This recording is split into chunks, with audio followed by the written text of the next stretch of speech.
Yes, you are now listening to the sounds of Sports Reports as Ordered. 2-5, Mr. Logical. What's up, Joe Biden? How you doing? What's going on, Weekend at Bernie's? It's starting to feel a lot like playoffs. Yo, I wish I could smoke that stuff Gilbert Arenas got. You know what I'm saying? Like, that be feeling nice. Is Mac Jones really on the move? What you think, America? And of course, get it off my chest. I'm sick of you, Draymond. We gonna get into this. So first lady, and I don't want to be disrespectful, simply put, come on, Jill. What you doing up on Madison Ave, up on Pennsylvania Ave, walking around D.C., talking about not only is LSU invited, but Iowa could come too. What's up with the first lady, Raph? What's she doing? Like, I mean, I don't think she had any ill intent or anything like that, but what's she trying to do, man? Man, I just think everybody's trying to capitalize on whatever's hot, and it's hot right now to be on the women's sports wave that was created when Caitlin went 41, 10, and 12 for the first 41-point triple-double in NCAA tournament history. I think they got the ball rolling, and then she came right back, hit 40 plus again against undefeated South Carolina team, and then the championship game, coupled with the juxtaposition of the men's NCAA tournament, not really having a lot of flair in it, only one true blue blood in it being UConn.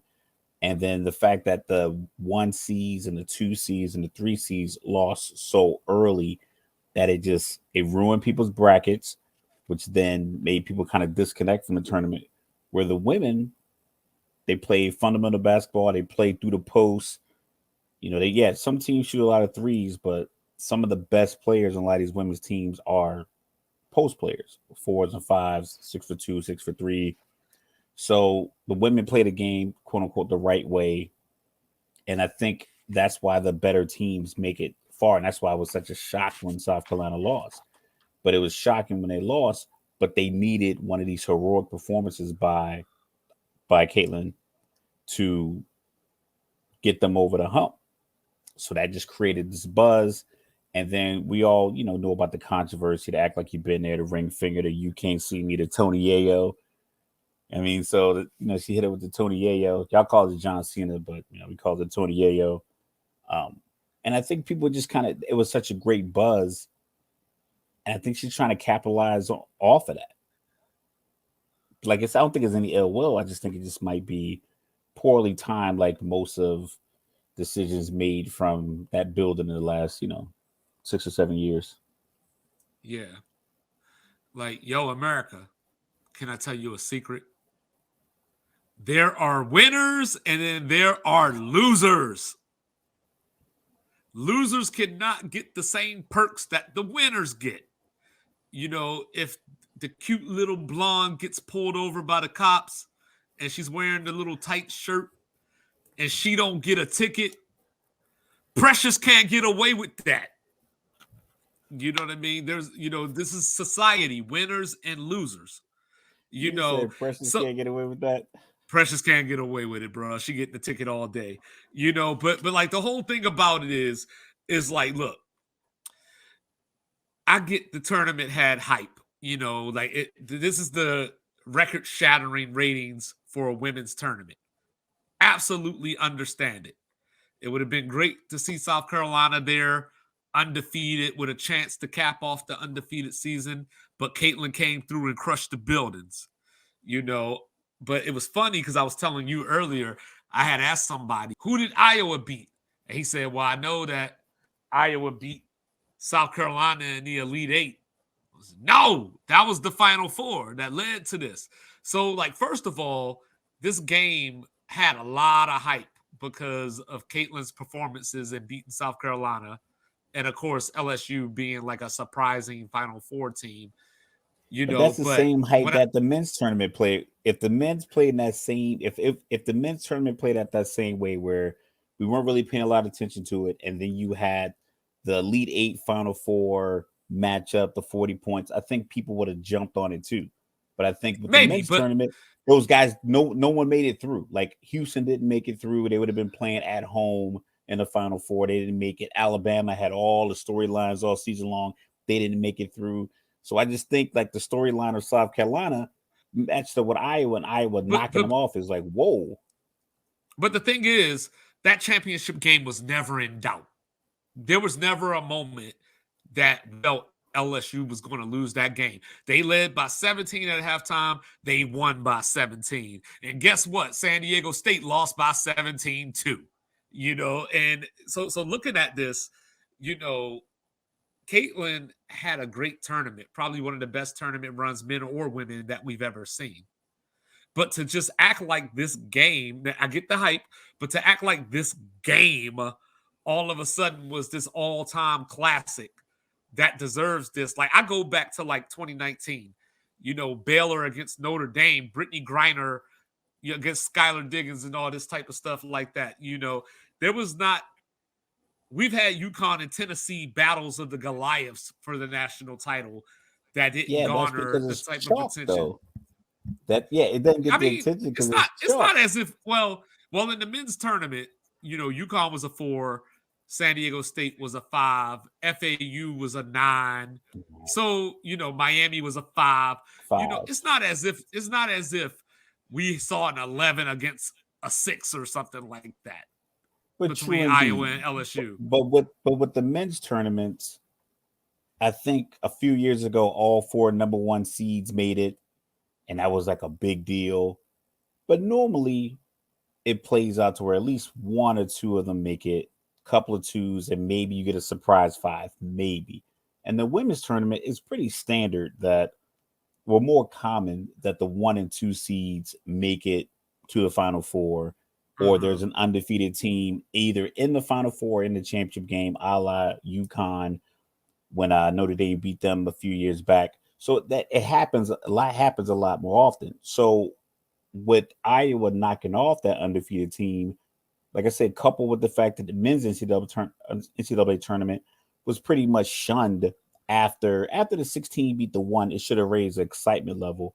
I saw more pundits just kind of like, all right, now we got a 16 versus, we got a 15 that made it through, a Hey, 16, you know then this why? You 11 know made why, it through, right? and this 9 made it because they wanted it to look one way. No, The women's no, tournament tends to look that way. part of that reason was because that 16 was from Teaneck, New Jersey. If that 16 had been from New York, we having a whole different conversation I because mean, nobody listen, respects you can see Jersey. it's right across the Hudson. Literally, Teaneck is right across the Hudson from Manhattan. You can see it. You could take a paddle boat and make it across in a matter of minutes. It's not that far. Like That literally, had Teaneck. that had been It's Hofstra or Siena, you know.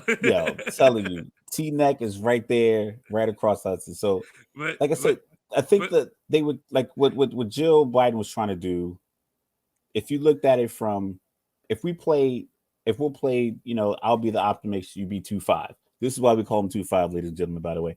So I'm gonna look at it optimistically and with no negative connotations. Iowa is always a major part of the political presidential spectrum. It's like the Iowa caucus normally sets the tone for the presidential race, which kicks off next year. So probably like 9 to 10 months, we're gonna start getting like the straw polls for the Iowa caucus. So it's a good service to invite Iowa to the White House. Then you have the aspect that it was the biggest national championship game. So you have that element. So you have LSU winning, and then you have Iowa competing that knocked off South Carolina. It was a big game. Everyone watched. The buzz is there. Then you had the quote unquote controversy with like I said, the Tony Yayo move, or the John Cena, as people call it, and as well as the I'm getting the ring.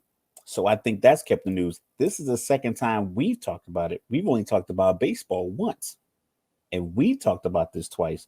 And we don't like talking about the same thing everybody else is talking about. But I think that's the impact. So if you're looking at it as a first lady, you want to get all these talented young women to the White House and promote the athleticism of women and the promotion of women themselves. I think this is a great opportunity because it's like inviting, like, it's, I don't know. I know you like the whole winners and losers thing, but it's like if you have an iconic moment, you know it in the moment. You don't have to do a 15-year reunion. Like, we know this was an iconic moment in sports because I don't think we've talked about the women's tournament winner or loser or individual players this much post tournament. It's Thursday, almost Friday, and we're still having this conversation. And I think the conversation continues through the weekend. I think that momentum you want to capture. She might have gone about it wrong by publicly putting this information out there or getting out instead of just kind of coordinating something else that's a little bit more galvanizing. But I think the aspect of bringing all these young women to the White House and showing all the young girls in America, like, hey, you can compete at a high level, and this is proof. So I looked at it from that aspect, and you can give your difference of opinion Yeah, here. yeah, yeah. All I got out of that was Tony Yayo made it a hot line, John Cena made it a hot song, but but as I was looking at this, I was trying to think of moments where something like this may be apropos. So, I know I'm sure the Buffalo Okay. Bills, I'm sure the Buffalo Bills would have loved to go to the White House when they were losing 4 straight Super Bowls. That would have been a great time to reward something unprecedented. I just think there's a lot of pandering going on right now. Like throughout our history, we've done an awful job at respecting women, holding women to high pedigrees and this type of thing. And now, some people would call it woke. I ain't gonna go there. But Yeah. there's a lot of pandering to where we're trying to make it right by doing everything in these vacuums and letting it take over.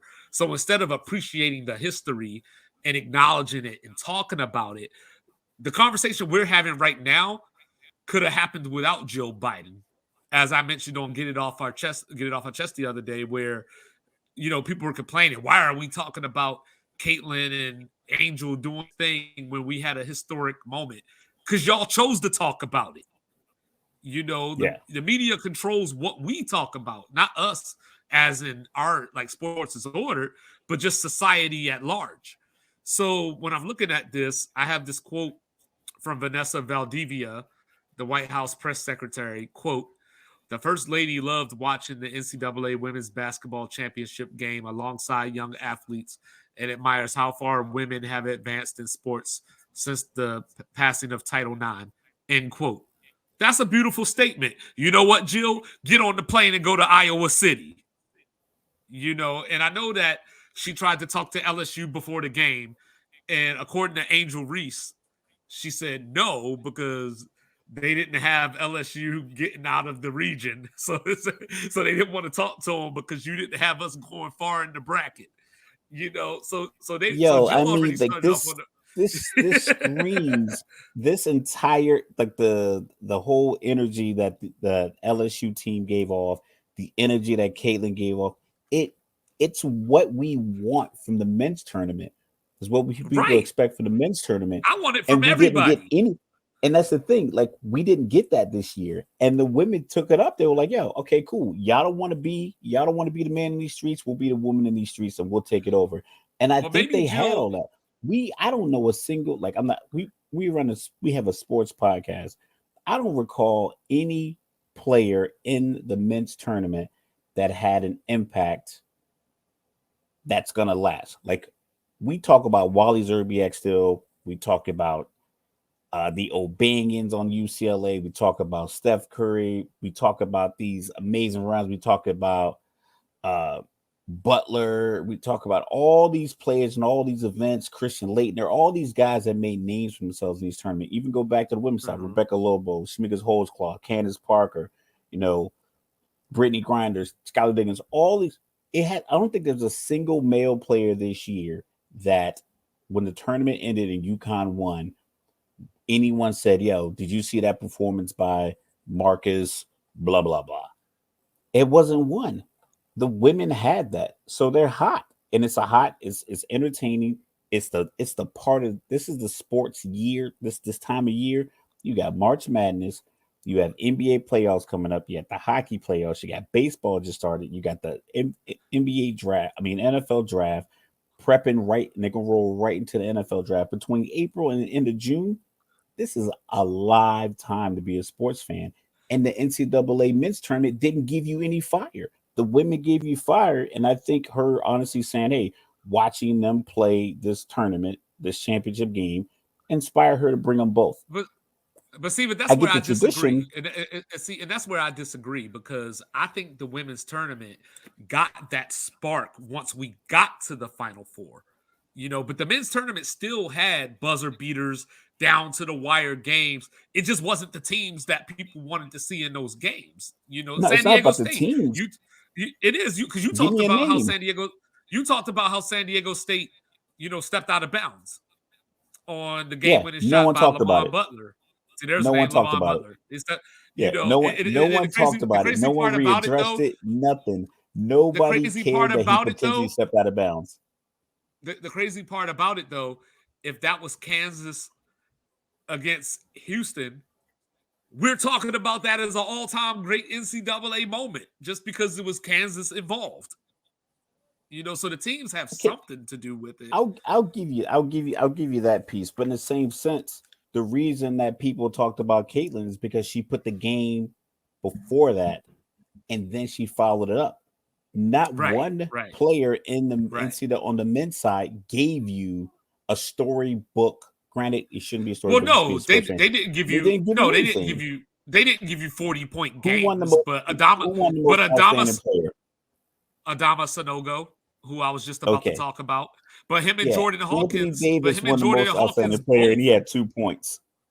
him and And Jordan why do I Hawkins remember that? both Because they gave you the carried moment. Like, UConn. Drew Timmy had a 36-point game against UCLA in the tournament. In that classic game that came down to the last 5 seconds. And those are named schools. yeah, but did they win and then followed up with another one? When you can't have one, like you said, made a hot song. Like, yeah, you can have a hot song, but if you can follow it up with another one, now your buzz is going. Now I'm gonna follow you to this third song. Caitlyn had the hot song and then came back with another hot song. Insert whatever hot song title, whatever artist in your head that you could think about. Like, yo, when I first heard this song, then I heard the next song, I was in. When I first heard Feeling It off of Reasonable Doubt, I was like, and then I heard Dead Presidents, the original one that was on Priority, I was like, okay, I'm hooked. Same thing with when I first heard Illmatic, that whole album. I'm like, okay. Then I heard It Was Written. I'm like, okay, this is I'm rocking with this dude. And then you can insert whatever your Right, favorite right. artist is. But she gave you those moments, especially considering that when the game ends, everything stops and we just talk about it. So you talk about So, the so thing that the event that rose to the top, her performance rose to the top, and then she beat the top team with a similar performance. If she would have came back and scored 22 points and they would have beat South Carolina on, like, because South Carolina's best player was in foul trouble or something like that, or they couldn't rebound or whatever the case may be, technical fouls, something like some caveat like that, then it wouldn't have been as great as a buzz. But when she followed up the first song with the next song, that both of them were over 40 points, it's like, okay, cool. Let's see what LSU had, because LSU had a game against Utah where they had the foul late, and the Utah player air free throw and missed the second one completely. So they could have been out of the tournament if that girl. You could tell when she got to the free throw line, it was like the mailman don't deliver on Sunday. You could just see like that. It was like that kind of moment. But if that doesn't happen for LSU, they don't get to the championship game. So that makes you think about their run. The men's tournament didn't give you that. I don't know who's getting the. I don't know if they even talked about inviting UConn to the tournament or not. I don't think they anybody gonna have has. I UConn mean, there. invited to the White House or not. I mean, I'm pretty sure they will, but it won't They ain't make gonna invite San it won't. Diego State though. We won't talk about it twice in 1 week if they get invited or not. but this one is different. It has a little bit different. Like I said, we talked about it earlier in our pre Well, I meeting. think, It's but the like I said, magic I bird think that's, effect. but like I said, I think that's part of the discussion, though. I think it's just, I guess, a You flex have for women, winning. You have or, winning or higher up on the list of priorities for you think people should be equally as concerned with who won as they are about how they feel about the entirety of the game. I personally think that you look at the racial component, bunch of the white girls out of Iowa, black girls from down south. You have that piece. You have the one girls coming off a hot streak, and then you have one of the best players in the country playing on a team with only two losses. Caitlin was player of the year. You have a coach. She already won a title at Baylor. So you have all these things. Both teams had, I need these referees to keep her off the court too. You know, you she know, not listening to rules. yeah, she's all up on the court. But Jill, like, I don't think this happens. Even if San Diego State and UConn, you know, came down to the buzzer, San Diego State not getting invited to the White House, and I don't think Yeah, it has because anything to do per se. no one cared about them Well, on but I their don't think it run. Like, has anything to do with that per se. I think this is just a pandering moment, like the clout, and like you said, you use the words taking advantage of a moment. That's what this is. It's taking advantage of a moment, but they still lost by 17 points. Like, it's not as if this thing went yeah, down you're to the focused on the wire. wrong It's, part of I this. am. Maybe I am. Maybe I am. Magic But versus Bird. We know Magic won the national championship. Michigan State beat Indiana State, right? uh-huh. We don't know what the score was, but we know that the Magic Bird was deliberately established to where Boston got Larry Bird, LA got Magic Johnson, and the NBA used Did that Indiana rivalry. State go to the White House? I have no idea who went to the White House, but I know that the Lakers, the Lakers Celtics rivalry basically started then, and it's Well, that's still what I going said the on other now. night. But that's what I said the other night. The WNBA, But that's a when that small time comes, thing. they have that chance to take advantage of this. But it's got to probably happen again next year, for that to even be a thing. I don't know. Like, I don't know what their draft eligibility is for Caitlin or Reese, but if they both were to come out and get drafted this year, I bet you some of those ping pong balls and it'll line up to where they're not on the same team, Hey, and we can I get need Caitlin to as soon I as need if they Caitlin go to to the take some NIL WNBA. money. I need Caitlin Reese to take said some Reese NIL said money she from already Georgia. she makes more money in the NIL than she would make in the WNBA. She Oh said yeah, that in an easily. interview. She was like, You she's see like, I'm the not worried about the LSU WNBA. oh, you saw the The LSU, recruiting was it budget. the pole vaulter or the track girl? Oh, the gymnast Yeah, the gymnast. That, yeah, like Olivia Dunn and she's something making like that. $4 million. Just doing that. So I mean, it's Yeah, true. Just like Oscar Sheboy, the men's national player of the year last year from Kentucky. He's probably going to be a 6-year senior next year because he's the second round at NBA draft pick. He just probably won't be at Kentucky. I mean, and like I said, is this that is what a good galvanizing sports moment can get you. It can get you controversy. It can get you double invites to the White House. It can get you National Player of the Year against a girl who transferred from her home state school to LSU for whatever Hey, reasons that if So you it's were like going to invite you two get all people, these things together. You worry about the score. if you I were going think to the invite score two people normally to is the less White important. House, if you were going to invite two people to the White House, it would have been that Astros Dodgers World Series, from a couple of years ago. I mean, we ain't know the Astros was cheating at the time. Yeah, That would have and on top of that, the Astros have won a World Series since then. Nobody cares. It's like we have to be been. honest. It's so many sports. There's so many things going on in sports that it's the whole going viral. This is one of those moments. The Magic Bird back in the late 70s, 80s, those were viral moments before the term was coined. This is another one. Is it being forced a little bit? Maybe, but does it have all the elements that you can use to make a good dish out of it? Yeah. Like I say, we have the political implications. I know the LSU coach I think she's more of a Trump supporter, so I think you have that connotation to it. You just have enough to where this might get talked about, which is a lot in sports. It might get talked about for a whole week Mm-hmm. post championship. Like people, it might be Mm-hmm. because I pulled up my Twitter and everybody was talking. Like everything on my Twitter was on it, and I have I follow close to 100 different people, but like seems like that was the overwhelming theme of like that conversation. Caitlin's statement afterwards saying, "Hey, I have all the respect in the world," said we're just competitors because she does that because that's what you do.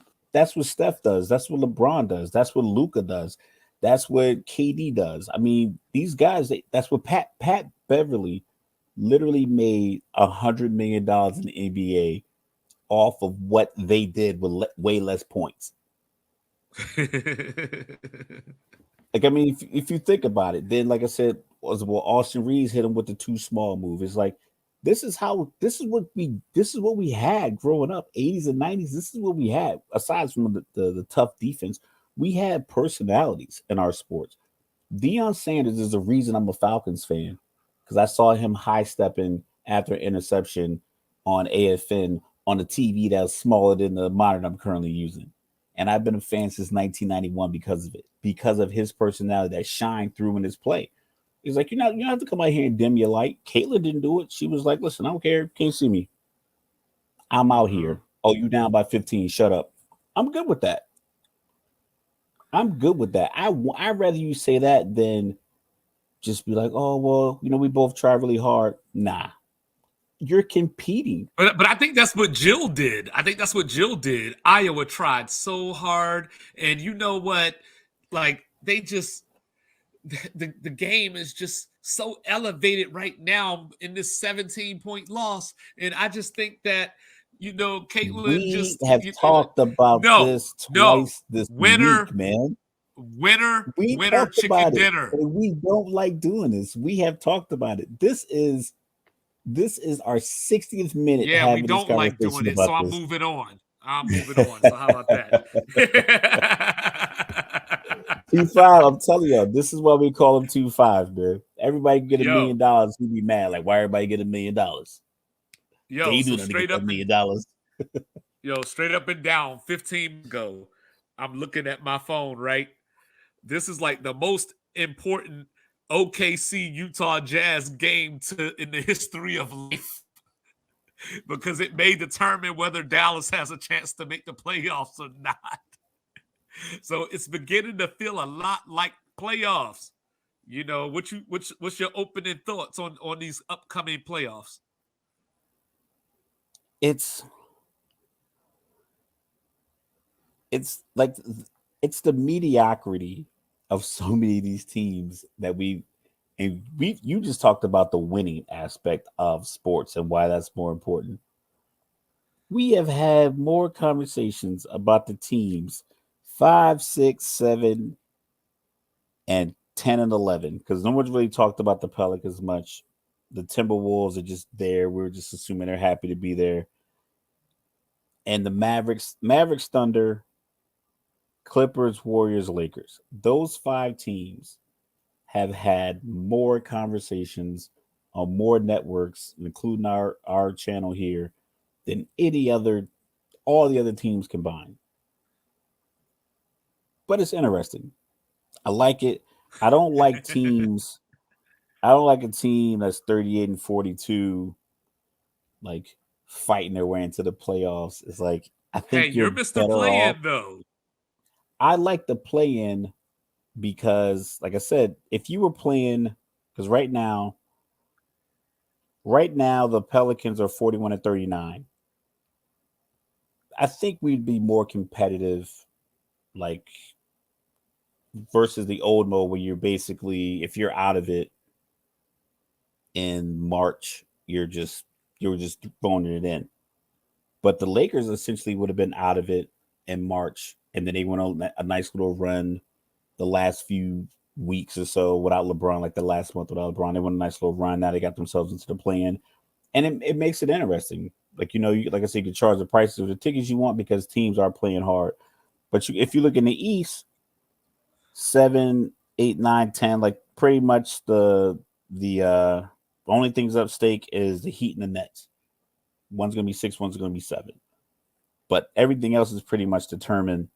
So now it's only a few games where the Magic's, Pacers, Wizards, Hornets, Pistons, like they don't care because they're already out of it. But it's only a few games. But if you were to look at it right now, 8 seed is 41 and 39 Hawks. The Bulls probably would have been like a few weeks ago because they're so far out of it. It's like you don't have a shot. So the play-in does give you a shot. It's just that play better. You got to play. Yeah, you got to play better. You can't rest guys. Stop I load do think managing. Yeah, the like play-in does factor into. Honestly, I don't think a team would rest a guy and say to themselves, "We can still get out of the play-in." I don't think it. I don't think that'd be priority number no, one. but there came a point this season where the Bulls were X amount of games out from the 6th seed that they could have said, "Hey, we're in range to avoid the play-in. This load management is through," but they didn't. They probably want to fire some people and get off some contracts. Because listen, you can't trade an injured player. Most of these guys have injury clauses in their contracts to where if they're not healthy by X date of the year, you can't trade them, but you got to pay them. And if you cut them, you got to pay them. So it's like there's probably some protections there that the teams are going with. But I mean, I feel you that it should be these teams should play better. But if I had to be honest, man, any team that's going to get in the play-in, I don't see any of them getting out of the first round. So if you're in the play-in, whoever ends up 7 and 8, they're going to bounce in the first round anyway. So is it worth it to play I will 5 more say, games? well, I will say, if I'm Boston sitting at the 2 seed, Miami might be a scary 7. You just played them in the Eastern Conference Finals last year. You've played them in the Eastern Conference Finals a few times. They played in the bubble in the Eastern Conference Finals. So Miami's not scared of them. I hear you. But I'm just yeah, watching Miami dismantle Philly right now. I got my iPad over right, here, so I'm listening to you, but that's what I'm looking at right right, now. right. But if you're matched up with Atlanta, mid-Atlanta, probably doesn't scare you. If you're matched up with Chicago, probably doesn't scare you, even though they've been playing a little better with Patrick Beverly. Toronto, I don't think they scare you, but if you're Boston and they end up with the 7, they still got Siakam and Anunoby who Nah, got the long arms that you can be running through them. disruptive, You running through you them. know. Boston's So running through like Toronto. well, what caught my I, eye about what caught my eye about this was 2 things stood out to me. So first of all, congratulations to the Denver Nuggets because this is the first time in franchise history that they've ever been a number 1 seed. So that's first 3-time and foremost. MVP. Nikola That's Jokic first. shot at the Serbia. No, they're gonna give it to Embiid. No, bet money on it. You don't think so? You don't I think got, so? After I the got game 5 against on Boston Jokic. No, last night? All nah, right. not at this Well, shellacking he's getting now. I love how the MVP becomes day to day at the Yeah. end. I knew it was But going to be Jokic. Giannis Even still can't get no love. they changed the odds. Vegas changed the odds to get a bunch of people to bet on Embiid. But what they didn't count for was people betting on Jokic. Because I think at that point it was like a 2-1. I think it was like plus 175, plus 200. So it was like a 2-1. $10 gets you 20. But then they took Embiid didn't play at Denver. And it was like and then See, Denver ended up winning narrative, right? and they Narrative. locked in. I don't know, maybe he can't play at altitude. I remember Ryan Clark had a you think condition where he couldn't play at altitude. right. He So hadn't not to played get there in too 4 years. so not to get too sidetracked, but you think that the voters are gonna hold that some voters are gonna hold that against him? I think the voters were always going to vote for Nikola Jokic no matter what. And he But when gave they them the got hot, reason that they can.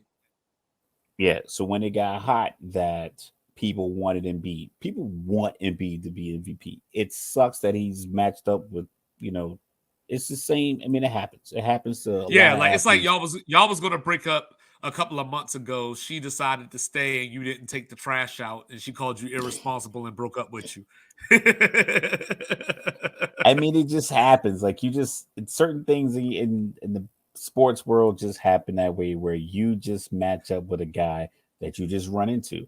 Toronto was the number one seed in the East so many years, kept running into LeBron and Cleveland. So you just have Peyton Manning, Tom Brady, Colts, and the Patriots. It just sometimes Aaron Rodgers another and the team, 49ers. Aaron Rodgers, and the playoffs, just the playoffs in general. He can tear So you up all regular season long. So like it just comes to that point where it just. But that's the thing. You got to shift your focus now to all right, right. Philly. I'm Embiid. I'm not gonna win the MVP. Do we scare anybody? And the answer is what he's dealing with the MVP, they're dealing He with as a scares conference because you people. got to The beat rest of them don't. Boston or Milwaukee. You might have to beat them And both. possibly both. Yeah. Yeah. But so the other thing that stood out to me was Sacramento being the only team in the West with a winning road record. That was the other thing that stood out to me. That's weird. Because That's a we weird were stat. just because we were just talking about Sacramento and like how they're going to be the team that teams might want to play in the first round just because of their inexperience. But they're the one Yeah. team that throughout the first 82 games, or I guess 41 games, have proven that they can. They don't just have a winning record on the road. They're 25-15. They're so which is one game worse than Milwaukee on the road. So it's not as if they're 19-18 or something along those lines. They have a pretty good road record. The other thing, I brought it up in our pre-meeting, so this is another one that stands out to me. You know, if Milwaukee matches up with Cleveland in the second round, and I know Cleveland has the inexperience, Evan Mobley and Garland haven't necessarily been there before, but Cleveland is first in the league in defense and seventh in offense. And of course, Donovan Mitchell is on his 40 game streak right now. 40 points in the last 4 games. Yeah. So I think Cleveland could give somebody trouble. I'm not saying they'll win a series. Like, I'm not saying they'll beat Milwaukee, but they could push Milwaukee, I think, to a tough 6 or like get to a 7th game, and then Milwaukee just blow the doors off in game 7. So in the Let me West, see let me see this theory you're talking about. So you got so Cleveland I got Cleveland disposing potentially. of the Knicks. Man, you're not gonna give the Knicks no love. Julius Randle No, should be back, right? no. Yeah, he'll be back, but no. You know what I'm I'm gonna saying? probably But try to. I'm gonna try to go to one of those games, catch a so train so up. also, so here's a few things just for maintenance, just so we know we covered the bases. So, right now the Lakers, Clippers, and Warriors are fighting for that 5 spot in the 6th spot to avoid the play-in. The Clippers have the tiebreaker over both of those teams due to their record against the Lakers and due to the division record versus, the Warriors, and they're in the same division. They have the better division record. So the Clippers have the best the odds for the 5 seed based off that. So right now they're 42-38. The Lakers are 41-39 and Golden State's 42-38. So right now Lakers are in the 7. So that's the thing to keep an eye on there. Um, in the West, basically the top 4 is locked for all intents and purposes, I believe. Unless Phoenix loses tonight, maybe the doors open a little bit for the Clippers to get to the 4, but I don't think so. So for in my intents and purposes, the top 4 in the West are locked in. Yeah, Dallas doesn't have a tiebreaker over anybody except for maybe Minnesota, but Minnesota would have to lose their last 2. Dallas would have to win their last 2. And I don't know if we can trust Dallas to do that. So if Dallas finishes with the same record as OKC, then OKC has the tiebreaker there. And then in the East, Miami's going to finish off Philly here. They're up 17 with about 6:15 left. So they're going to be one game behind Brooklyn. So I think the play in from 8 down is set, and the top 5 is set. So the only thing that's open for contention is it going to be Brooklyn or Miami in the 6th spot? I don't like how Philly ended this game. They pulled their starters with like 9 minutes left. Like legit, Ain't they have all backups in, and they got the score was like 87-74. you So know what? You you know could have what? made There a ain't little no bit of a point. run. There ain't no point in getting anybody hurt. They're not catching Boston for the 2 seed. So don't play anybody for the rest of the regular I season. mean, you know I don't agree with that, but I'm just laying it out. This is the NBA that we're in today. Like just like Memphis, right? The last games of the season, Memphis plays one of the play-in contenders, and they're probably going to rest because they have this 2 seed pretty much locked Two's up for like, all intents and yeah, purposes. And I think it's actually I'm going to tell you here in a second. yeah. They played 80 games each Yeah, between the Kings and the Grizzlies. so it's the Thunder that they play. Their last game of the season, I believe it is. Dallas plays the Spurs, so Dallas pretty much should have an easy win in that game if it comes down to them in OKC. But Memphis and OKC play that same day. So if Memphis rests their starters, as long as OKC don't mess it up in Utah tonight or something like that, then OKC could probably free walk into the playoffs because Memphis is going to rest their starters. All right. So we got to factor in, okay, who's in the sweepstakes to try to get 1, 2, or 3 draft picks? It's going to be Detroit, Houston, and San Antonio are your 3 worst. And then So Charlotte right there. Charlotte the right there Jazz, the at number Jazz 4. already have Oh, I'm 36 sorry. Forgot about the wins. Jazz. But yeah, but Charlotte's ahead of the Jazz as far as the odds, the lottery ball odds. And so there was that Yeah. report that came out today about the Western Conference executive saying we won too many games. And my first thought was that was either Utah or Portland. San Antonio. Maybe. It was an anonymous So, exec, right? right, it was anonymous. Yep.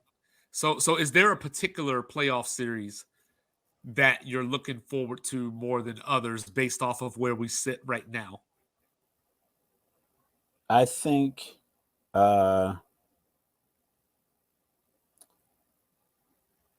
I like Warriors Kings. I think those games might be 131-130. I like Suns Clippers simply Yep, that's the one I because was going to choose. Uh-huh. I like KD. Paul George comes back. Everyone talks about, like, I watch a lot of random podcast clips, and everyone talks about how effortless it is for KD to just take your best defender and just put him in a blender. Like, he knows exactly what he wants to do. I think it'd be kind of cool to see him up against Kawhi and Paul George, like basically an older combination of Tatum and So I Brown don't they know had to why deal you with be last doing me year. like that. How you do me like that? Because I brought that up 2 weeks ago, and you were like, "Nah." I don't think it'll be as effective as it was last year. I don't, Uh-huh. but I would like to see, is the ankle healthy? Is the chemistry right? Can he put it together? Like we were talking about earlier, it's like which one of these teams has the guy that just can just get you over the hump? The guy that makes the play. Boston has Tatum. Tatum just makes the play. I know people think that he's not doing enough, but if you look at the playoffs, um, when he matched up against Giannis, Granny hit that long bank shot a couple years ago from 3. I believe it was in the bubble. I'm not sure. I think it might have been like the second when we came out of the bubble in the season, but there's like limited fans. Hit the bank shot 3 against Giannis. Last year in the first round, game 1 against Brooklyn, he gets the pass from Marcus Smart, hits the layup. Like he just makes plays, 50 points. A couple years before, like a year before that, when they were kind of outnumbered in the playoffs against Brooklyn. I just think certain players can just get you over the hump. Giannis, the way he can just affect the game on both ends of the floor.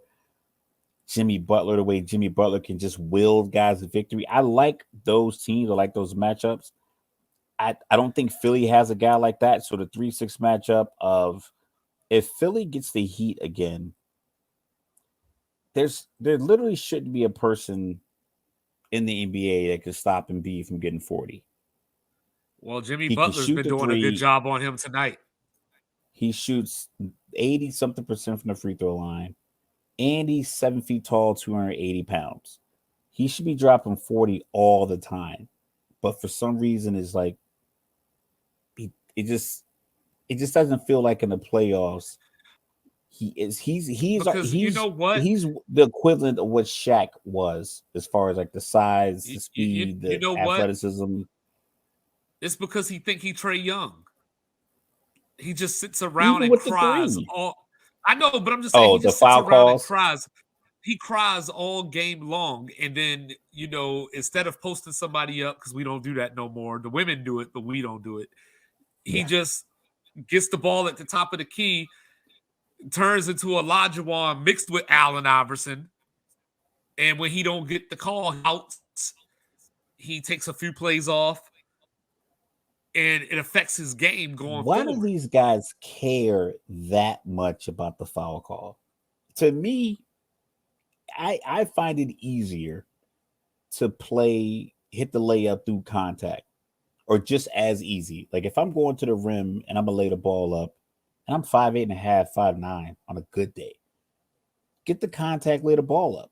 If you're that much bigger Demoralize than them. it's like if you're that much bigger than these guys, like how do you cry about getting slapped on the wrist? Like you're gonna get 25 shots. You're the best player on the team. And oh, by the Eventually, way, you're gonna get the call.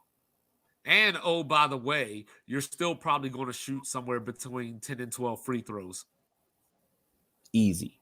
It's like you can't get every call, because the thing that blows my mind about when these guys, I know we're getting on a sidetrack. If you're complaining about every foul call and the refs call it, and then you go to your end and you're playing defense and they call it, you ask for it. You literally ask for it on your end of the floor when you had the ball. Hey, I need you to call this tighter. And then when they do, now you mad. Just play. Because Yeah, like when they so play I think pickup ball, they don't complain that much. so I think for me, I do Clippers Suns, but I'm still holding out hope for Warriors Suns, just so I can get KD against the Warriors. So the way that people want these storylines in college basketball, that's how I view the NBA sometimes. I could dig Sacramento Golden State because they're not that far apart. And the old guard against the new guard. So I can vibe with that, but I'd rather have Suns Warriors just from the standpoint of last year the Warriors won the title and everybody said, see, they don't need KD or whatever. Like KD's revenge. I want Roman's revenge. So and then of course, just because of old school, well, not necessarily old school, but 2002 and all that, I would actually like to see Lakers Kings. That would be fun. And I would like to see the Warriors end up in the play in just because we haven't had that. We were talking about VCU, how they came from the first four to the final four. I'd like to see if the Warriors can come from play in and be that team that breaks through the mold and gets to a Western Conference final, or if they end up with the 7th seed. Give me Memphis and Golden State that had to come through to play in. And now they're still the big batch defending champion. But So now you got Ja the good in the Warriors West. falling into No, the no, I'm play not. in. No, no, no, No, no, no, no. no, Like, no, but no. just like your I'm not hypothetical, saying. you'd have them fall to the Yeah, yeah, play in yeah, just to get the yeah. 7, so you get your 2-7 matchup. But it's just odd to see Suns, Clippers, Warriors, Lakers 4, 5, 6, 7. Like I don't think Yeah. anyone I, picked that at the beginning preseason. yeah, I I'm don't know not if you saying if you that's put a what's going to parlay on happen. and you nailed this, if you put a $10 parlay down at the beginning of the season, he's like, this is how the Western Conference, like you picked off 15 of these. Yeah, it's Mhm. probably like a $500,000 payout. because this Yeah, is chaotic. I'm not saying that's what's going to happen. I'm saying that's what I would like to see. So like if Yeah, Dallas were to somehow get in, I would love Dallas to end up with the 8 and play against Denver in the first round, Jokic against Luca, just from the standpoint of that's the one team that probably plays defense as bad as Dallas and Sacramento that Denver would like might poop, they might poop themselves, you know what I mean, if they saw Dallas at the bottom of the bracket. Because like yeah, you, like I'm not saying Dallas is this good team, but Kyrie and Luca can win you a game in a series. So that could be an yeah. interesting And series. you are tripping because they don't play a bit of defense. That's what I It's just said. but there's no defense, and it's the same thing. It's like I think I Luca might is want that to see. guy. I like to call him backpack guys, like a Kobe. Get in my backpack, I'm gonna carry us over the hump. I don't Yeah, know if Kyrie is the guy that I think Kyrie's like, listen, all right, cool. You got the backpack. All right, I got the carry on. Some of y'all can hop in here with me too, and I'm also carry us because he did that with LeBron. It's not a negative thing. right, I just think that right, they're both more alpha, but the chemistry didn't work. The like if you have like right, Clay and right. Steph have the chemistry where Clay can get you, like I said, we've seen him drop 37 points in a quarter. Steph can get you 40 something points in a game before when you're down 2-1 in the series. Like they have that and they can do it at the same time or they can do it in different games. But I think they both have the same, like, I can get us over the hump. But I think they have that trust. Draymond knows how to get the ball. Like some of these bounce passes that he throws these guys off these little rub screens it's incredible, but that's chemistry. I don't think Dallas has any of that. So I think No, they don't. they're They literally don't. better off shutting if they are concerned with the optics of shutting down, I can get that. But realistically, you're better off not playing 4 to 5 more games after your remaining two. So you got 2 games left because you're not going to get more than the 5 game series, a gentleman's Mhm. sweep. So why play those additional So 7 games? so keeping it realistic. I might want to see New Orleans and Memphis, especially if you could get Zion back. You know, Zion and Ja. You know that draft. You know there's a storyline there. You Mike, know, well, I I've mean, never seen you this hopeful.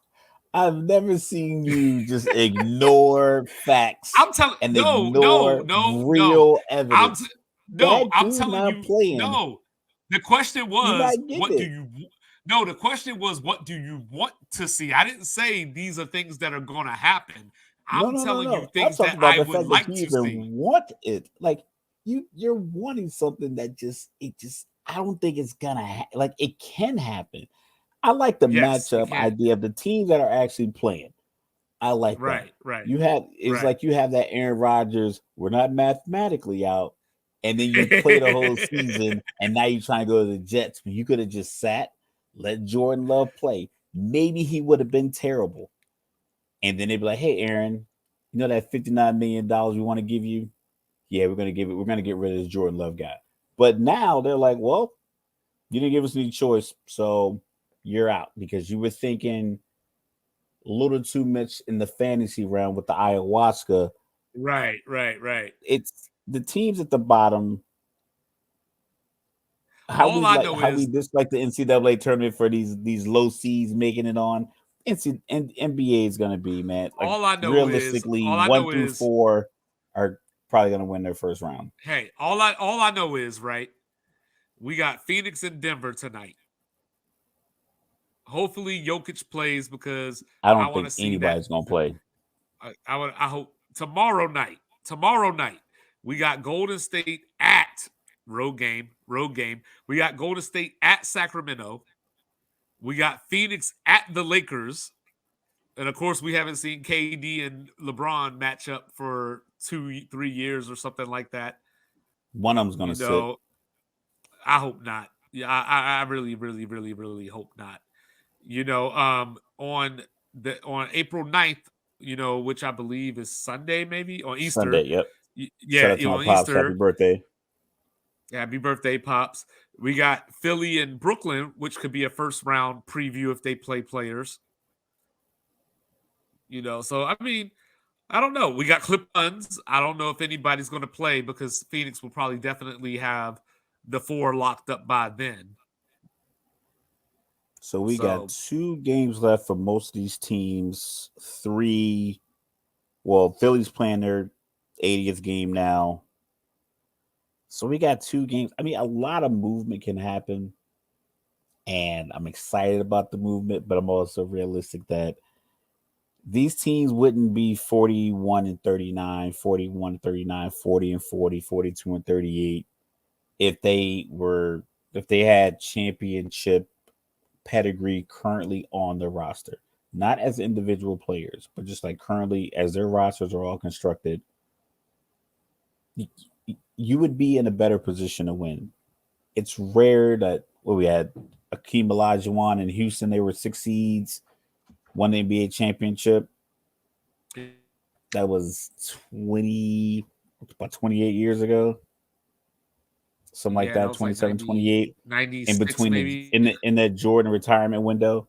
Right. So The Jordan it quit just doesn't window. happen. Yeah. The Jordan retirement, I need a break from carrying the league for all these years window. I'll give him credit for that. But All like I right. said, I like these matchups. I like the allure of it, but it just seems like, man, All right. it's So going to right be such now, an uphill battle for most of these teams, 5 through 9. so right now, and of course we'll revisit this because matchups might change, and we're gonna look at numbers and all that stuff like that. But right now, what's your finals matchup as of today? I'm gonna go chalk, man, and say Bucks Nuggets.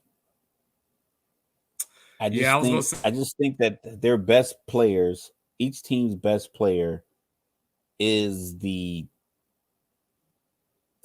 glue of the entire like that they're vital to the entire operation of the team, and they are effective.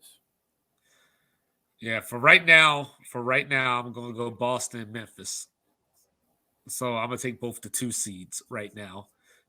But like I said, we're gonna run some numbers, so we're gonna have some real predictions coming up soon. Playoffs starting April 16th, I believe, is when the actual playoffs start. So we'll come back to that with some real predictions, but that's what I'm thinking right now. So last question before we put the bow on it: what finals matchup would you want to see?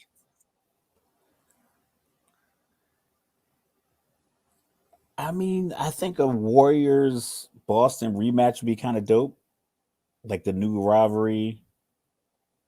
Boston wins it this time. Like I think that'd be dope. I think that'd get people into it. Both of them I going to the mean, White House. yeah, I think so. I think Trump would invite him. No, I'm kidding. Uh, I mean, this is total wishful thinking. If the NBA could get Lakers Celtics, if they just got to bring Tim Donaghy back and have him ref a few series, you know what I'm saying, have him and Scott Foster and what's the old boy name that doesn't like doesn't like Van Fleet. They get them together on the Ben team, nice little Taylor. crew. Yeah, Ben Taylor. Maybe Yeah. bring Joey Crawford back. You know, man, I think we can make something happen to where we can get Boston versus LA. But I think mathematically, I it's think I would possible. So I think that'd be kind of dope to see. I think I would like to see Golden State Milwaukee. I want Giannis to close Ooh, the door on Golden State. ooh, I You know, like that. I don't know if it you really know, closed the uh, door though. but I just know if the late great Tupac was here, he would say, "You live in fantasies, Mike. I reject your deposit." you know, yeah. So Gilbert Arenas, apparently, he was the reason that the Lakers didn't get Chris Paul and what you dub, as the NBA letting the Lakers run roughshod over the league and getting Paul Gasol anyway, even though they did Chris Paul, you still crap on it because they gave up Mark Gasol. So, Yeah, they gave up. Like I said, we went over this. They gave up Marc Gasol for Paul Gasol. Jerry West was the GM in Memphis. He's the Laker. I'm like, come on. It's just Hold up. like Hey, Boston. was Kale like the coach or something when Garnett went to Boston? Yeah, Or like a Kevin GM or McHale was the something like coach and that? GM when he went to Boston. Yeah. So literally, like I think I might have read something or heard something that Jerry West was like, okay, cool. McHale, you're gonna give Garnett to Boston for nothing? I'm gonna give Paul Gasol to Kobe in LA for nothing. And Marc Gasol turned out to be something, but it was like no Right. one knew that. So Gilbert Arenas, I love Gilbert Arenas. I think he has like a shock jock DJ kind of personality. But I think he's authentic because I you could tell by the way like his former teammates talk about him and how they interact with him. Mainly his Arizona guys, Richard Jefferson, Channing Frye, Iguodala. The way they talk about like Iguodala said on Shannon Sharp's Club Shay Shay podcast, he was like, Gilbert Arenas is the best player to ever come out of University of Arizona. He was like, really, he was like, the best player to come out of Arizona was Gilbert Arenas. And he's like, really, he was like, I stand on it. So I think people really like him. But I think he was a smart guy. And I think the way he broke this down, I think he had a little bit more perception than we give him credit for. Because he does say a lot of stuff that people don't like.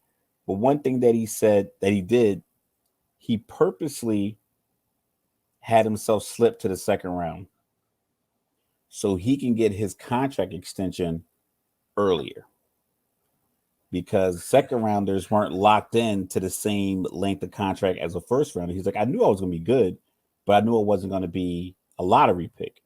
So like, what's the point of going 17 to 30 when I can just go 33 in the second round, ball out, get my extension? And him and Richard Jefferson, he said they were playing the game. Richard was still playing for the Nets. And he was like, hey, Richard, they gave me 60 million or something like that. Like he was screaming it to him in the warm-ups because he got his contract because he only had to play 2 years to get his extension, whereas these other guys had to play 3 or 4. So Gilbert's a smart dude. The trade, because remember the whole amnesty thing. I don't know if they still do it in the NBA, but that was like one of those things. Like we are signing too many bad contracts because like Jawan Howard got 100 million, KG got 100. I think Shaq got over 100. So all these guys are getting these big deals when people started getting $100 million deals. So Gilbert Arenas, being wise that he is, positioned himself to get one. So he got 111. But he's probably a knucklehead. I imagine that he just didn't start this way, like the stuff he says now. So the trade that he said was going to end, they were going to end up, LA was going to end up with Chris Paul, Kobe Bryant, Dwight Howard, and him with the no, that's what it was. It was going to be Well, they were Dwight going to Howard, amnesty him still, but and they that were going, Orlando was but they going were to going to amnesty have, him but they were going to have space to max slots. 2 max slots, which would have gotten them Dwayne Wade and LeBron, or Dwayne Wade and Chris Bosh, or And Chris Bosh and somebody, yeah, LeBron. yeah, because And back then then the max slot was only 12 or 13 million. Kobe was eating up 24 million. He's like, so the year after that, they would have got rid of LA could have got rid of Kobe and got in 2 more max players like Stoudemire and like a Nash or something like that, something crazy like that. And he said Mark Cuban peeped it, was like, no, we can't let that happen because some people just have that kind of foresight, and I think Gilbert has it. I think he's very smart, and I think he saw it, and I think Mark Cuban's a very smart guy, and he saw it. He was like, no, we can't do this, and I think the message got around because you can't have Kobe, LeBron, Dwight Howard, Chris Bosh on the same team. Yeah. You like if you set your team up like that on a video game and you like sat down next to your cousin, like you made some trades and he sat down, he was ready to play you in 2K, and he saw that lineup, he'd leave. He wouldn't even like he dropped the controller and walk out. Like, I'm not playing you with this team. Imagine you showed up to a real arena and LeBron, Kobe, Dwight Howard, like prime Dwight Howard, like post championship run Dwight Howard, 3-time defensive MVP Dwight Howard. Like, not that Dwight Howard end up with Steve Nash and Kobe, like not that one, but like Superman touching the top of the backboard, Dwight Howard. They would have So gone. so They would hold have gone 98-0. so I'm stuck now. So are we saying best player at Arizona, or are we saying like best NBA career of a player that came from Arizona? He what he said was the best player from Arizona. Because I'm like, yo, there was some Period. Damon Stoudemire, there was some Jason Terry, like, like I don't know. He used the Uh, example that Gilbert Arenas dropped 60 wearing Dolce Gabbana shoes yeah, in and LA. Brandon Jennings dropped 55. Okay. So like, so as I'm looking at this is another situation that I was 2-5 on, because I was like, why would the Horn do that?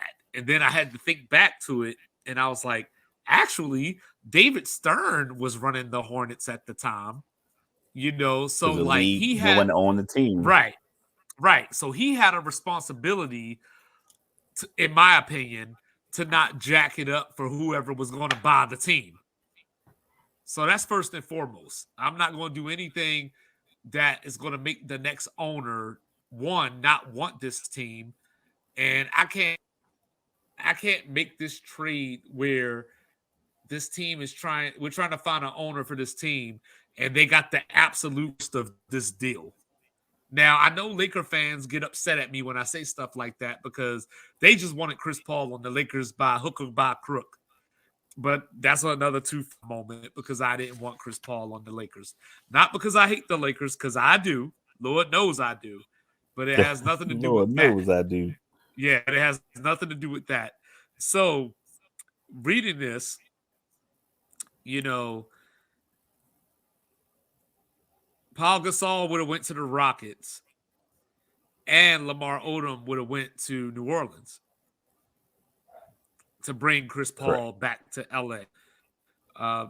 Jeannie Buss said that the trade fell apart due to a miscommunication between Stern and Dell Demps, who was the GM of the Hornets at the time. So, of course, in my notes it How do you says, miscommunicate in a trade? so of course, I don't know, Some Pat Riley was taking a nap during the trade this year, apparently. But it's so funny because in my notes it even says Raph said that the Lakers fleeced everybody. But so with constantly. Houston, yeah. So Houston was trying to come off of the Martin contract that I don't understand how he got in the first place. But then all this would have worked out, and Houston they would have ended up Kyle, but not Mike Lowry, Paul Gasol, Patrick Patterson, Marcus Morrison, Chandler Parsons as their core. That's a pretty good team, That's for the not bad. time. That was before Chandler Parsons started getting hurt every year and all that good That's a stuff. So that's a 44 win team. 44 and and 38. also coming off of Luis Scola's contract. That was the other thing. They wanted to get rid of Luis Scola's contract. So New Orleans would have got out of this whole mess. They would have got Kevin Martin, Luis Scola, Goran Dragic, and Lamar Odom. And they already Not a had on bet. their roster. They already had on their roster Jarrett Jack, Trevor Ariza, Emeka Okafor, Jason Smith, my Maryland Terp Grievous Vasquez. So if I'm the Hornets, even if I'm not David Stern and I'm just the actual owner of the Hornet, they were the Hornets at the time, I would have been like, get out of my office. You are not leaving me with Kevin Martin and Luis Scola, while you get Paul Gasol, you get Chris Paul. Now, granted, you could buy them out. You could do some Lamar amnesty work. Odom was versatile, and this is before the Kardashian crack years. And he was the original ball handling 6'10" unicorn, left handed. but A lot of guys couldn't defend him. but what I found interesting that I didn't They just need you without a remember, true point guard.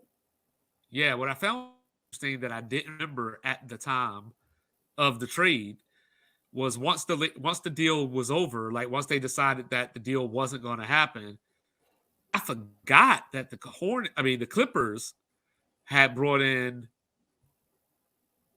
Chauncey Billups and Caron Butler. And then they added Oh, Chris Paul to that.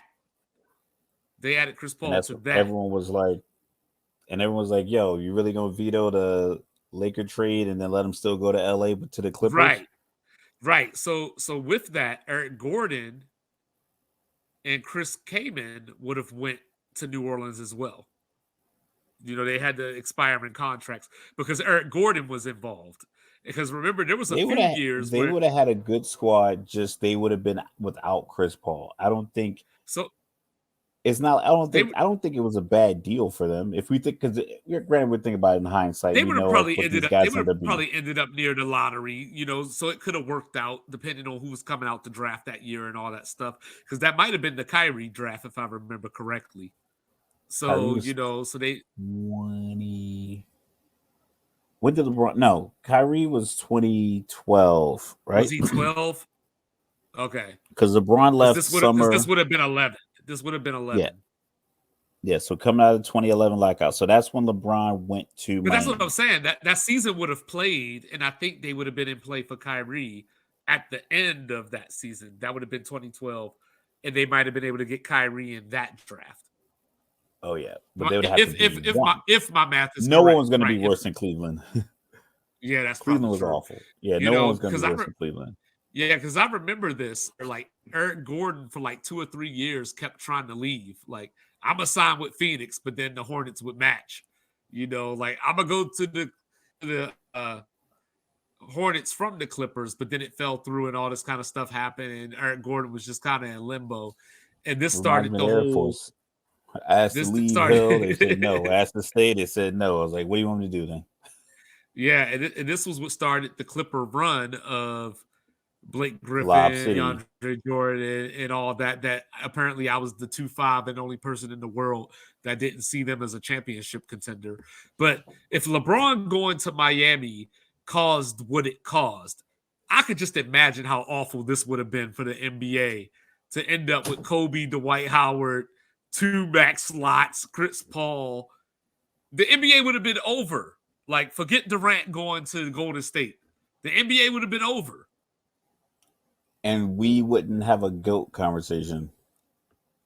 Because if Which I'm LeBron and fine with Kobe were that. on the same, would have been on the same team, not a person on earth would have been like either one of them compares to Jordan. Because there's no way Jordan would have matched up with Dominique Wilkins or whatever somebody would have said, or he never would have had Magic Johnson on his team. They would have won a lot of championships. Yeah. That team So healthy, yeah. because They'd LeBron's have still won. playing. They would have probably they would have did a 4-peat or something, and I mean, injuries provided. I But think the other teams would have boycotted. yeah, and then also the Hornets would have ended up with Al Farouk Aminu, and they would have got Minnesota's 2012 first round pick as well. They would have got a whole lot of filler, basically, is what this comes down to. Like Kevin Martin's contract wasn't worth it. Like they would have probably amnestied him. Louis Scola was on his last legs by then. They'd have But been the like a rest of it is, junkyard. yeah, the They'd have rest been of it like, was all right, okay though. just drop Like your car off here. We'll take care of it. so this We'll is take the brakes this off is and the resell them type. Yeah.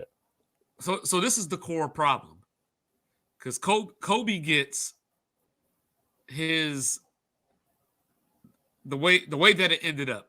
Kobe gets his Paul Gasol, so he gets his big man that he typically needed to win his championships. The Clippers get Chris Paul, which started their bootleg run that everybody thought they was a contender, but me. And then the Hornets are left holding the bag.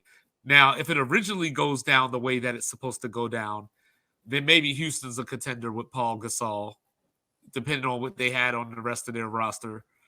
You I know, think um, I think the but the league would have Hornets are been still holding the outraged. bag. Yeah, Yeah, but the Hornets, either the way it Hornets would goes, have got the raw end of that deal no matter what. Unless they would and have gotten Paul Gasol and Lamar Odom, and then somehow an amnesty Gilbert Arenas can get there, and now you have Gilbert Arenas, Paul Gasol, Lamar Odom. You got something. you got But something. if Gilbert could go anywhere he wants to go, He's Right. going to LA under his Right. amnesty deal and could probably sign like a cheap $2 million deal or whatever. And now he's on that team with this whole 66 million he had left from Orlando that he got from Washington down in Orlando. He would have got that whole check, and he's like, "Yeah, I'll play for a little But the, for some chump but the change." way that I But understood but but this, I think the league would have been upset because that would have been basically the Lakers getting another dynasty run because you would have oh, had Shaq going to LA, then they drafted Kobe, and they go to the championship, they get a three-peat, and then they lose to Detroit. Shaq leaves, then Kobe has his down years. Then he gets Paul in that trade from Jerry West in Memphis from Marc Gasol. Then he goes back to three straight finals, wins two, and then when he's essentially done with like the way the Lakers were constructed after those 3 years in a row winning the West, it's like, all right, cool. Now we're gonna give you a 26-year-old Chris Paul. We're gonna give you well, 20 something Dwight Howard, and then we're gonna give you this guy Hibachi that can go for 60. well, Anything else you need, Kobe? Orlando's the one that dodged the bullet because they would have lost the Dwight Howard just to end up with Andrew Bynum. Yo, Andrew Bynum wasn't a bad player. He fit No, great with he him. He wasn't. got two rings. But we have the hindsight of knowing how his career ended. You know what I mean? Like, It so just the knee ended injuries. abruptly. Like it was like an Irish Yeah, goodbye. He just all of a sudden he was on the bench with the afro and the button-up yeah. shirts, and then he was gone. I don't know And I what guess bench he it's was on. safe I for just remember he had the I guess fro. it's He had safe like the for me to 70s fro. I guess it's safe for me to turn this Phoenix game off. No Mario Jokic. I mean, you got Devin you know, Booker, Aiden, and KD, DeAndre Jordan as the star center. Reggie Jackson, Yeah, Reggie Jackson and his KD, goggles. KD in the purple sneakers. Oh, Chris Yeah, Paul's like out there too. so yeah, like well, they still got to win to clinch the four. Like they got to win this game to clinch the fourth seed tonight. So then they'll, like you said, they'll probably their guys against the Lakers tomorrow, provided that they win this game. So but yeah, Orlando dodged the I'm looking bullet at the just audience. because. I'm looking at the audience too. It's pretty empty. Yeah, so Orlando dodged the bullet just because we saw how Andrew Bynum's career ended. Like in the moment, they might not have felt like Bynum was going to be a bad consolation prize. But now we have hindsight being 2020. We know how it ended. Same thing with Lamar. We know how it ended. So Cracking in real time, Kardashians, baby. in real time, it probably didn't look that way. But I just always felt that David Stern had a responsibility to not make a trade just for the sake of making a trade, and that since he was the custodian of the Hornets at the time, to not the new owner coming in a position of failure to start out.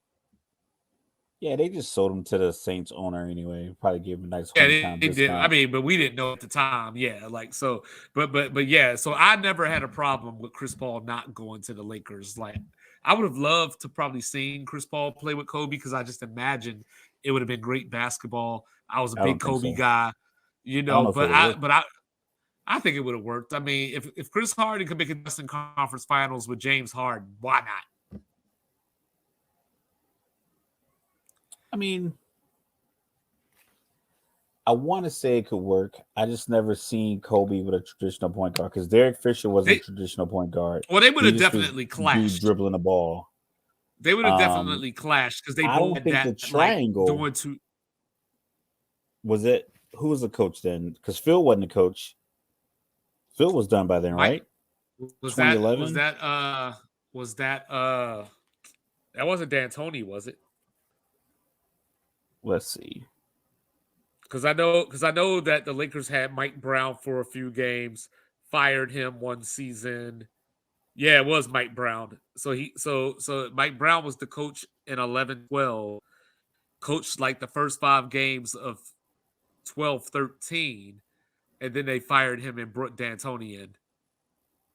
Yeah, so they had Mike Brown, Bernie Bickerstaff So like as the I think interim coach, and then Kobe and Chris D'Antoni. Paul Kobe and Chris Paul would have clashed because they were on my, all time doing too much team. So I'm sure they would have grinded on each other in the locker room. Probably been miserable too, dealing with both of Luke them. Walton got 246 games as the Lakers head coach. Hey, that's something. That's surprising. He went 98. So that's already setting up bad. So he had 246 games, coach. He went 98 Oh, and Durant is so 148. effortless. Durant is just so effortless. You know, Oh, but yeah, so all right, so I'm listening. I'm just I just want to watching. be I'm as watching high the as game. Gilbert Arenas is because at the end of because I was listening to him. Basically, his whole basis was he was the reason that the deal didn't go down. And, and I was just like, okay, like I I love mean, it. I wish I could sit in some of these rooms and because I mean, I do believe there could be some validity to what he's saying. I just think he's overstating it just a tad, just a tad. I mean, if the scenario that he laid out, if that is the scenario that Mark Cuban also cultivated in his head, I can see it being like looking around like, yeah, that wouldn't be a good look.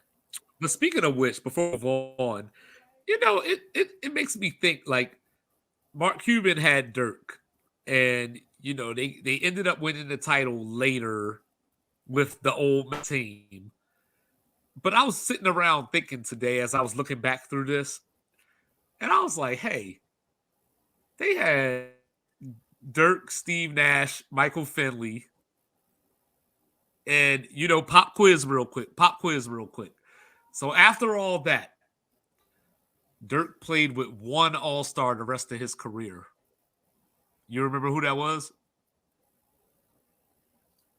After the championship or after No, Steve after Nash and after Finley, after the Steve Nash years. Yeah, after the Steve Nash years, he played with one Sean All Star Marion. after that. Nope. Well, All Star while he played with Dirk. That's what I'm saying. No. Not Jason Terry. I don't think he's ever an all-star. One more guess, and then we'll move on. Tyson Chandler It was Josh Howard. was an all-star. Yes. I liked his I his liked his build. game. He was Yeah. like part of that first new wave of the 6'7", 6'8" ball handler defender. Like he was the Jason Tatum precursor, you know what I mean? But his Yeah. his career fizzled out too. Yeah, it really did. He reminds me of somebody that's playing today that I just can't think of right now, like Richardson, that he played for Boston and Miami. I can't think of his first name right now. But anyway, so Matt Jones, who? Matt Jones, who? Apparently, Matt Jones was on the move, or at least being discussed in trades by Bill Belichick. What is Bill Belichick doing, Raph? He don't like Mac Jones. I don't like Mac Jones either, but still. But the problem is that's New England's fault. We can look at the highlights. You can look at Devontae Smith highlights, Robert Michi highlights from that year that they won the national championship. The COVID years, not that many fans in the stands. This dude had 4 or 5 yards in the pocket where no one was there. The best offensive line, the Heisman Trophy wide receiver, even the Mac Jones highlight tape that they played at the draft and all the pre-draft information on ESPN. I mean, he was throwing the guys that were 2, 3, 4 yards wide open all the time. And then you go to New England where they do not, short of Randy Moss, they don't get you a big top flight wide receiver. They don't make trades for him. They don't like when DeAndre Hopkins went for a second round pick and David Johnson. Like New England, they had to be something like, yo, we have plenty of these picks because you get them because you trade defensive players a year early and then you get all these picks, and you don't move them to get. Just go get that wide receiver, even if it doesn't fit New your England should scheme just give entirely. New Get England should just someone give up a for it. first. When's the last time they did something with a first round draft pick? Oh, pretty much never. Pretty much never. Yeah, I think he's like old for his career on first round picks, especially first round defensive picks. He picks corners and stuff like that. It's just like I think he has a scheme, but with his scheme, he can get players from other teams that other teams don't like. Is like, listen, I just need you to work this 15-yard radius here and do this. Keep your eyes on the quarterback, drop back this many yards, come up this many yards. That's it. And I think he's good with that. But when you draft a guy and you want to lock him up one on one as a corner or something like that, he just can't do it.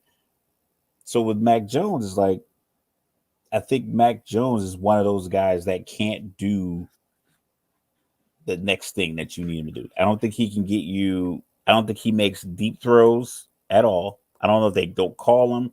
And it could be a byproduct of the fact that they had a special teams coach and a defensive coordinator who both got fired from their head coaching jobs coming back to try to teach him something.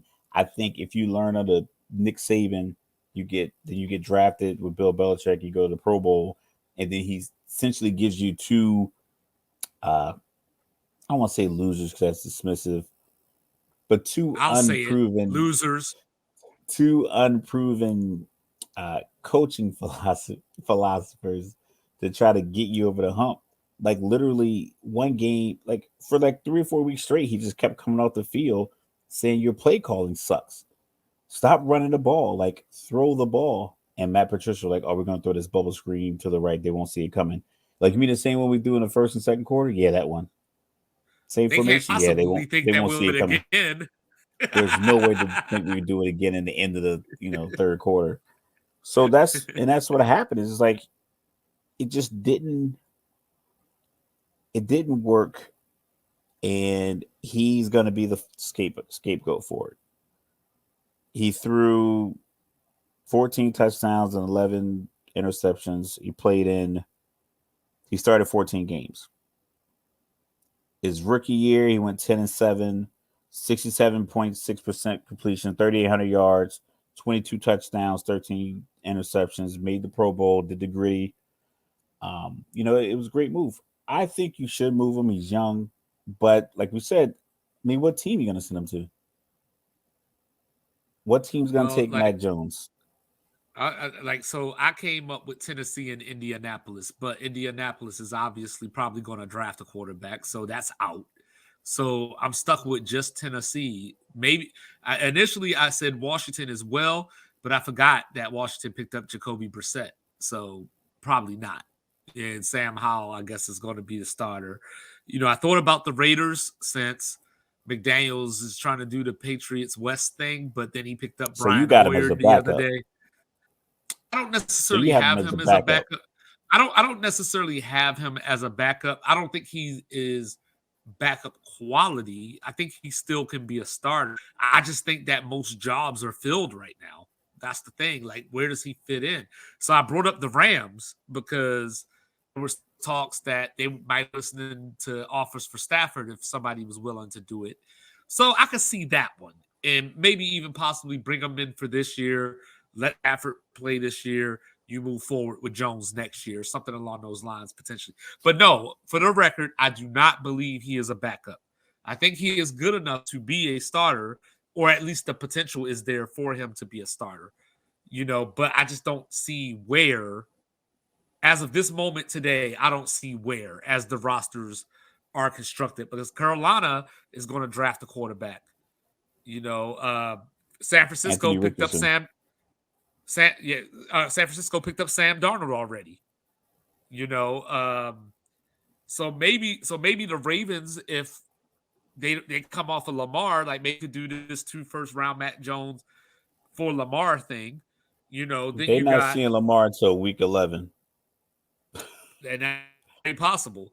Then you got um, Chicago wouldn't pick him up because No. you don't want the controversy. Once he gets And you don't need there, him. And he the, can't the, do he the, can't do what your starter does. Right, he can't do what Justin Fields does. So as I'm going down the rest of the league, I'm going to trade him to the Jets if the Aaron Rodgers thing doesn't work out, because you probably don't want to trade him If to a that doesn't division work rival. out, you got to fire every GM involved. If that trade doesn't work out, it's like, listen, y'all are fired. Well, We start moving. Gutekunst probably should have been gone years ago anyway, but I don't think he did it, a bad thing. it, I think the it, playoffs did it to Aaron Rodgers. Gutekunst getting all the players that he needed. The but I trading back heard into the Denver. first round to get Jordan Love was a bad move. So I heard Denver as a possibility. But But again, that why? puts Mac Jones as a backup. I don't know why. Why That's would just what Denver? people. That's what people. I mean, you got to have some kind of insurance policy in case Russ stinks up the joint some more. I guess they got Jarrett Stidham, but is he gonna be the guy? Like, But Seattle even if signed even if he Gino. stinks it up, you can't come off of Russ's contract for like 2 more seasons after this one, and you got to Seattle re- pay Mac next year. Seattle re-signed Gino, and they still got Andrew Locke. Coming off the bench.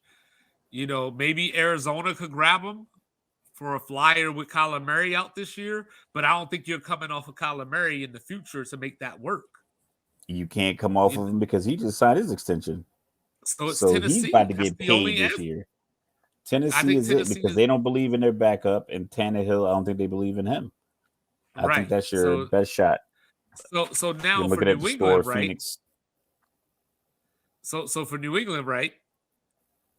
Western Kentucky, go Topper, stand up. They Bailey Zappi. You remember the Monday Night Football game against the Bears? Bailey Zappi came in and provided that spark.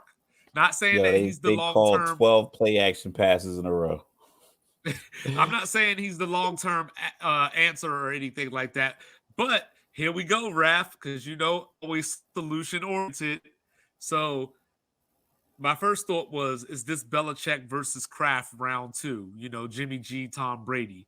Is this that all over again, where Kraft likes Mac Jones, Belichick's he's get him out of here? But apparently there was some tension because Mac Jones went outside of the Patriot family for mentorship and to try to gain knowledge, and Belichick didn't like that. But I thought about it because the Patriots do a lot of dumb things for a I'm team listening. that has been successful. So you got Anthony Richardson and all these guys at the top of the draft. None of them strike me as Patriots guys. Me as Patriots guys. Max Dugan, Aiden I was talking O'Connell about out of Mac Purdue, Tanner McKee Stetson out of Bennett. Stanford, Tan Morgan out of Minnesota, Clayton Tune out of Houston, Jake Hayner out of Fresno State. Those dudes remind me of Patriot dudes. So if you don't believe in Bailey Zappi and you don't want to go forward with him as the starter, you want to keep him as the backup, then you draft one of those dudes, let the chips fall where they may, you release Mac Jones and let his market determine where he ends up. Yeah, That's you the just out here solution. winging it tonight. Mike You just know what I'm out here saying? winging it. I'm out here 2-5 in it, baby.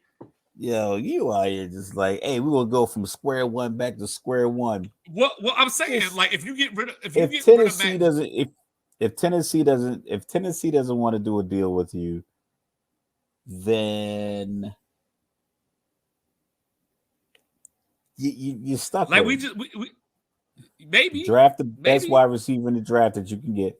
Just you like right now, like I said, I'm a Falcons fan. They seem to be bringing in a lot of defensive players, beefing up the defensive right. line, uh, secondary. I think with the eighth pick, there's always rumors that if Jalen Carter slips down to 8, I don't know because he'll still be in the state of Georgia. So is he hanging out with people who are there, and that's what's getting him in trouble? Is it the familiarity of being in Georgia? Is that a good thing? Is that a bad thing? I don't know. So I'm cautious about that.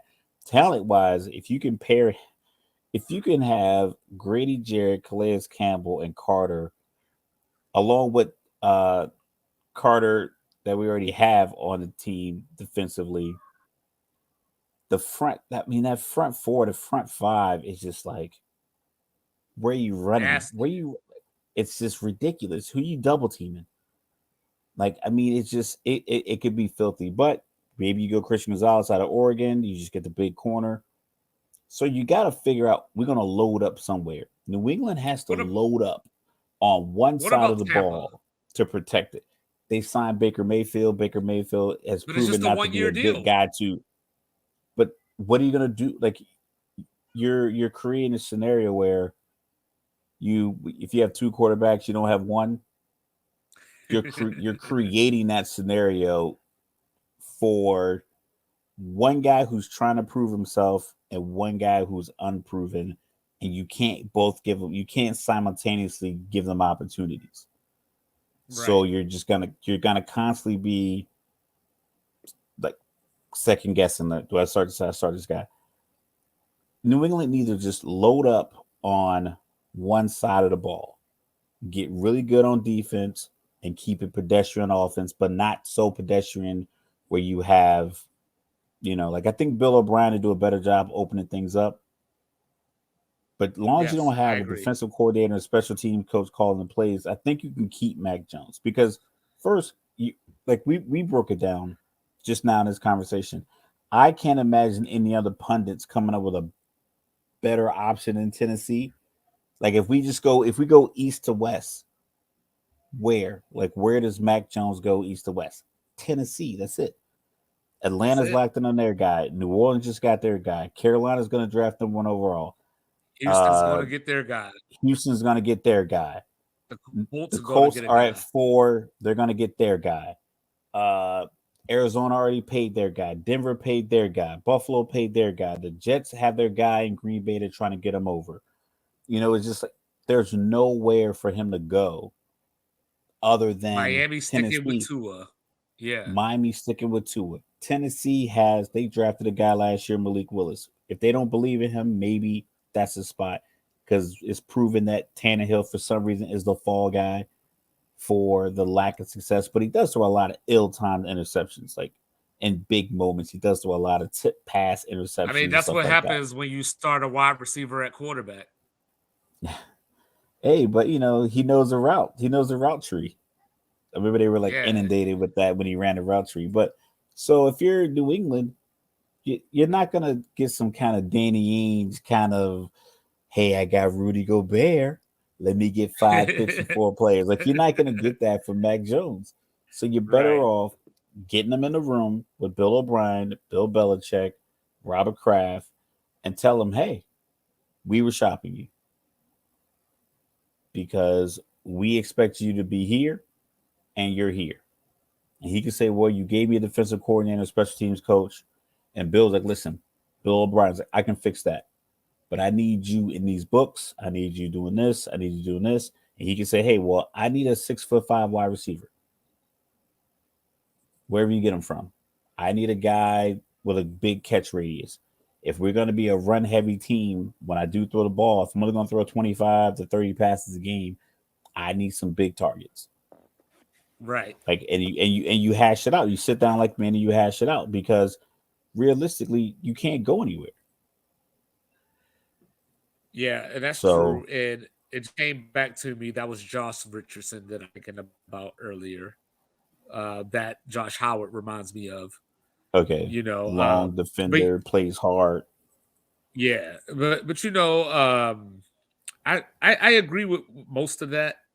I just don't see the Patriots as that type. But if the Patriots do want to go get that, because I'm solutions oriented, you got Quentin Johnson from TCU. That could be your big receiver in the draft because they're not going to trade for DeAndre Hopkins. Like that's not how they roll. I But think you could get I Quentin. thought DeAndre Hopkins already moved. Did he already move? I No, thought that trade already happened. Okay, so no, New no, no, England's not yet. sitting at 14. Yeah, you can get a good wide receiver at 14, considering that Carolina, Houston, Arizona's probably going to go defense. They're probably going to get the defensive end from Alabama if they're smart. Indianapolis, rumor has is going to go quarterback. Seattle's not going quarterback. I doubt they go wide receiver. Detroit probably goes defense. Maybe they They reach probably and go get Bijan defense. Robinson. Yeah. The Raiders, I have no idea what Josh McDaniels going to do. He'll probably take whoever New England wants, just because he's petty. Yeah, just having a Atlanta's not conversation going to with go wide Belichick. receiver. Chicago might go wide receiver. Well, I don't Philly know though. won't. They just because Chicago got DJ Moore and they got Claypool. They Oh still yeah, got so Mooney. and they got Mooney, so I think Yeah, they should go offensive line. Philly, I think their wide receiver core is set. Tennessee could go receiver. could go receiver. Houston with the second pick, their second pick in the first round, you get a young short quarterback. You might want to They go could get get a the best wide receiver receiver. because Brandon Cooks. Yeah, Brandon Cooks is gone. Yeah. So New England might have to make a move if they want a wide So receiver. so so New England can either get Quentin trade up for Quentin Johnson or Jackson and Jigba from Ohio State. One of those two could be for New England, or knowing New England, they might just go get Jordan Addison for no reason at all because that's the type of stuff that they do. But Yeah. there's wide receivers. There's wide receivers to be had. Well, they got Jordan Addison ranked fourth Yeah, he's fourth after Jalen of wide Hyatt from receivers. Tennessee. Yeah, from Jalen Hyatt from Tennessee is third. So what You got I Zay have, Flowers, who yeah, I on like. my Pro Football Focus has Quentin Johnson, Jackson Smith and Jigma, Zay Flowers, Jordan Yeah, Addison, that's who I Josh like, and Downs. he's the local kid because the BC. Oh, we got Michael Wilson, Hey, holla. 67th overall on the big board out of Stanford. He's Yeah, that still, sounds like a Patriot. That sounds like a Patriot guy, yeah. just because he went to Stanford. And he said, Yeah, who'd you have? Who'd you have second on your board? What you're looking at? and Jigba. Okay. So I got Johnston and Jigba, Hyatt, Addison, Flowers, and then Josh Downs. And Josh Downs I like a lot, but I see him falling to like the Chargers or somebody that 195 catches and 2,300 yards, 19 touchdowns in 2 years. But he's yeah. 5'10", 175. Yeah, that's why I'm saying he doesn't fit what you're saying as far as the Only Patriots, 81 routes on the what they need. outside. So I could see that being a Herbert special to save him in the slot. The funny thing is so there are 10 guys listed as, this the top 10 list that I'm looking at. Only two of them, they mention the height because they're both 5'10". They don't mention the height for any of the other players. So you're already setting that. Oh no, they got Quentin Johnson 6'4", 215. That is Yes. ridiculous. That's what I'm saying. That's your big guy right there. Then you might And have to move to what are we looking at? New England. You and want to keep and, Mac Jones. Man, and you might want to call Atlanta and try to get the 8. Smith and Jigba is 6'1", 196. Hyatt is Uh, Hyatt is 6 feet 176. So that's where like you got to strike early, because Zay does Flowers is only Baltimore 5'9". move from 22 to Does Baltimore move up from like 22 to 13 to get one of these wide receivers? Because if that's the Possibly. case, New England would have to call. They might have to call Seattle, To but you don't want to 5? draft a receiver. Yeah, you don't want to draft a receiver that high though. That's the thing. I don't think you need to get that high because if you think about it, if you look at 5, 6, 7, 8, 5, 6, 7, 8, 9, 10, Seattle, Detroit, Las Vegas, Atlanta, Chicago, Philly. I don't think all of them would get wide receivers. Maybe Detroit Right. would grab one. So Maybe the Raiders if Detroit doesn't. Just to put somebody so next to Devontae Adams. Yeah.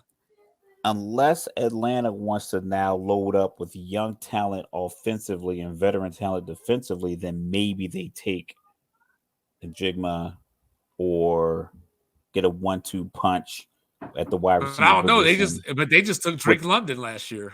yeah, that's what I'm saying. And at the same spot Yeah. at 8. So you got Drake, Kyle Pitts, and Njigba, or Quentin Johnson if he's still there, something like that. But that seems unlikely with a team that was like 28th in pass defense that they would pass up on a Right. corner and have. I'd rather have Right. 2 corner AJ Terrell and Christian Gonzalez, and then you can get a wide receiver later. But yeah, I Uh-huh. mean, maybe you got Baltimore jumping ahead of you. Green Bay just lost Lazard and Aaron Rodgers. They got Jordan Love, so maybe they go from 15 to 11 with Tennessee to grab one of them. So New But England they might still have to got just young go ahead. guys too. They got Dubes and Watts, But who are the future. At least Watson is the future. Dubes, then I you probably know want to get a You probably want to get a pass protector or somebody else to help you run, like a guard to help you run the ball to protect your young quarterback. But they always go defense in the first round anyway. That's why Aaron was yeah. always So upset every draft day smoking ayahuasca. wouldn't that be something if they moved him to the Jets and then got a receiver in the first round? or just move to 12 just to be petty because the Jets got 13. Yeah. Like, Just trade with see, Houston that's just the to move type of ahead of stuff the that I'm Jets. here for. That's the type of And stuff that I'm here for. I'm absolutely doing it. I'll trade From you. now on, that's how you drive. I want to go. Green Bay goes to 12 and takes whoever the Jets had on their big board. Yeah. There you Just go. whoever it is, whatever There their you go. need is, they just take it. Because But every no, team needs whatever I think player gets drafted top 15. no, but I think the most likely scenario is that week 1, Mac Jones is the Patriots starter. That's the most likely scenario because like unless Tennessee just makes the move, I don't see anybody else, especially like if they're going to be trying to, I don't know what's going on lately, but of course there was the talk that they were going to be trying to move Derrick Henry potentially. So I don't think if you're moving Derrick Henry, you're trying to bring in Mac Jones per se, but you never know. But like I think week 1, Mac Jones is a starter. We hear a bunch of stuff all season long about how him and Belichick don't get along. We see Bailey Zappi from time to time.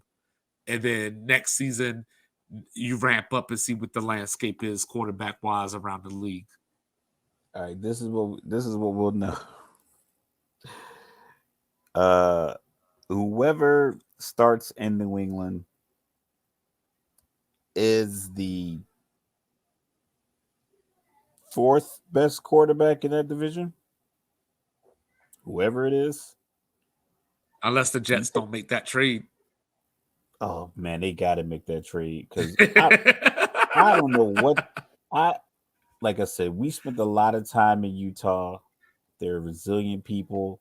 They're pretty confident, but I don't know how much confidence Zach Wilson has if you don't make the move and you be like, all right, Zach, you're taking first team reps. Next man up. It's you, Zach. You, Zach. They don't, and they don't have Mike White anymore. Just teams falling apart. Those tickets better be cheap. So I'm gonna check out a couple of those games early in the year when the weather's still legit. Yeah, they don't have Mike White no more. The Western Kentucky product. Yeah, but I mean they got Bailey Zappi. Like I said, I thought he had a hot hand. But yeah, it's gonna be interesting. I can't wait for the draft. Maybe we'll do a live show. A lot Yeah, of a couple drafts going weeks. on. Yeah, a couple weeks away. I'm excited. It's always crazy too because why do we get so excited about the NFL draft? Like, your team generally. Well, I mean, most teams it's just generally have. hope. It's I know, but televised most hope. teams generally have one pick in the first round, so it's not as if your team generally is going to have 3 or 4 picks for you to. It's just crazy how that works. Like, because I'm even watching televised hope. It's like watching The Bachelor. I'm even sitting there on day 3. I'm even sitting there on day 3, like, hey, are we going to go take the kids to in a little bit? You know what I mean? I went to the draft in Philly on day 3. Me and my son went. Yeah. Walked over to the little barricade. The guy gave us 2 tickets. We walked in. Atlanta was making their pick, man, it was like pick number 198 or something like that. Man, We were there for like why a few Phoenix? hours. Why I got on Phoenix ain't TV up? Why Phoenix ain't up by like 10 right now? Why is it a tied game? These NBA teams make me because so sick sometimes. Like because go Kevin clinch Durant your just doesn't have that backpack. go go get up 15, clinch your 4 seed, and get Denver up out of here since they don't want to play their starters. My thing is You like, know, why the 3-point shot just kills me. It's not to get off my chest because I don't really have anything this week. no, This is maybe I gonna be all should you. maybe I should have it off my chest. You can have two. All right. So I was watching Miami and Philly earlier. The first 10 minutes game was a 3-point contest.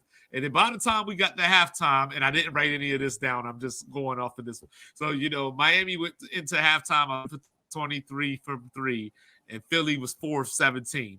Get Embiid the ball. We just talked about this. Get Embiid the ball and be trying to be Trae Young. Just play basketball. We just lauded the women Final Four for having this post game and playing through the post and all this stuff. There is more than one way to play basketball. You don't have to out-warrior the Warriors. You don't have to shoot it up from half court to be successful in this league. One of the most successful teams in the league, granted they didn't win the championship or anything, but Memphis had an identity when they had Zebo and Mark Gasol, Mike Conley. They had an identity, and they were still giving teams fits. They even beat the defending champion Spurs one year in the first round as an 8 seed. So it can be done. But all these teams, all these analytics, and I'm not saying that there's no place for analytics because there obviously is.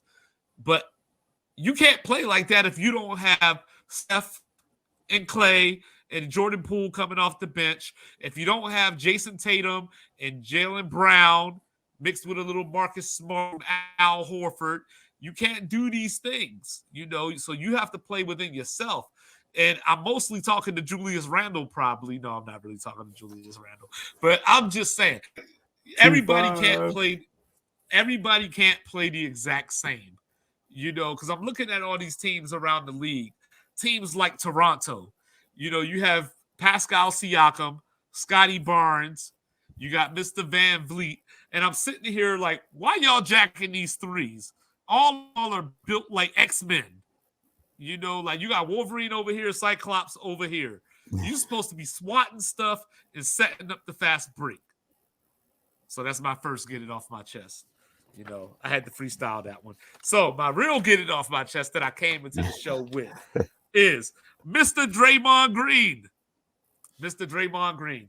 Believe it or not, I don't know if you know this about me, Raph, but I'm actually a Draymond Green fan, because I can't believe it. Yeah, I like the antics, there's a place in the sport for it. So obviously he goes over the top. Obviously he does some things that I don't support, like attacking people's testicles and all that stuff like that. But, but we need villains. We just talked about this. We need Angel Reese. We need Kate Lark. So I'm all for the villain. When LeBron went to Miami, I was for that. We needed the villain. But, quote, this is a quote from Draymond Green. I can appreciate, this is in reference to the 65-game rule being a prerequisite to winning MVP and individual awards and all this. So, quote, I can appreciate this, and everyone will appreciate this until you got bums on the All-NBA team winning awards. So end quote. So my first response was, bums like you? Mr. Triple Single. Mr. Triple Single? Now granted, you got to give Draymond his credit because the Warriors are not the Warriors without him doing the things that he does. He saves Steph from a lot of the ball handling, wear and tear. He initiates the offense. He's the anchor on defense. So he's not a bum in that sense of the word.